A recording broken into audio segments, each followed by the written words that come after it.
Hi everyone, today I wanted to talk to you about Google's EAT. And that stands for expertise, authoritativeness and trustworthiness. And there's a lot spoken about that, and there's a lot of myths surrounding this, particularly since it came into the lexicon of search engine optimization a couple of years ago. You may look online and see people telling you, yeah, it's really important EAT, you've got to make sure that your website conforms to it. Well, it's a bit of a myth. It's important, but you need to understand why it's important. 2015, Google issued its Google Quality Rater Guidelines. Now, Quality Rater Guidelines are exactly as they say. They're guidelines for Google's quality raters, who are human beings like you and me. And what they're asked to do is to go through and to check whether the search results for a particular search actually meet all of the quality guidelines that Google have. Google has a particular concern, and the concern is it needs to make sure that the information it gives you as a user is not just relevant and timely, but accurate as well. It does not want to mislead you, and therefore it's really important that the information Google finds and serves back to you is the right information. As an example, if you Google a medical condition and you see two websites coming at the top, the first one is nhs.org.uk. You know you can pretty much trust that one. There's another website that says, I know a little bit about medicine.com. Do you know you can trust that one? Does Google know? How could Google know? And what it does is it looks for certain cues on the website to give it an idea whether it can trust that website, and indeed whether the information on it is likely to be accurate. EAT revolves around expertise, authoritativeness and trustworthiness. And as far as Google's concerned, expertise is actually knowing about your subject. Hopefully Google sees me as an expert. I've been writing about SEO now for 10 years. It knows me because it has an author profile. It understands that I write about SEO, that everything I do really is in the SEO space. So Google sort of gets it that I'm in that space and I'm reasonably expert at what I'm talking about. But how does it know on a medical website, for example, that it's dealing with an expert?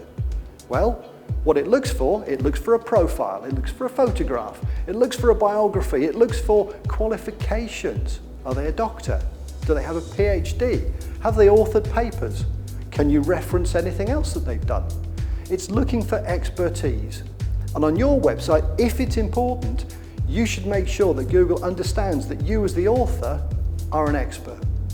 The next thing Google looks for is authoritativeness. Now, how can you tell that someone's an authority? Generally speaking, it's the voice of the crowd. It's what people say about you. It's whether people actually say, yeah, this is a good person to go and talk to. This is a good person to listen to. Before the internet, how would you know someone was an authority in something? Well, there'd be someone who talks about a subject on a regular basis. There'd be somebody to whom you would go and ask a question if you were unsure. They become an authority on the subject. Online, Google uses cues like, do you have any 5-star ratings on Google? Are you on De facto or Trustpilot? Do you have anything on Facebook which says lots of people are saying, this is an expert? Google's looking for those cues to say, yes, this person is an authority, and you can trust what they say. And that brings us on to trustworthiness. How can you trust what you find on the internet? Surely it's full of lies these days, right? When it comes to trustworthiness, Google's quite good at picking up the cues that say, can you trust these people? For example, what it looks for is, do you have an office? Do you have a physical address people can go to? Do you have a telephone number where they can contact you, or is it just a mobile? Do you have a landline? Do you have an 0800 number? Are you a member of any body or association which it can reference to say, yeah, these people are trustworthy? How long have you been in business? All these things add up to trust measures as far as Google is concerned. Now, here's the thing. Even if you tick all the boxes for Google for E, A, and T, is it important for search engine optimization? Not in all cases is the answer. There is no part of the algorithm that goes and looks for EAT specifically. In fact, EAT, if you remember, was the quality raters guidelines.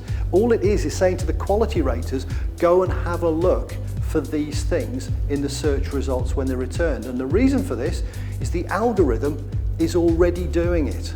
These people are just checking to make sure the algorithm's working correctly. But it's important. In the Google Quality Rater Guidelines, EAT is mentioned no less than 186 times in the current edition.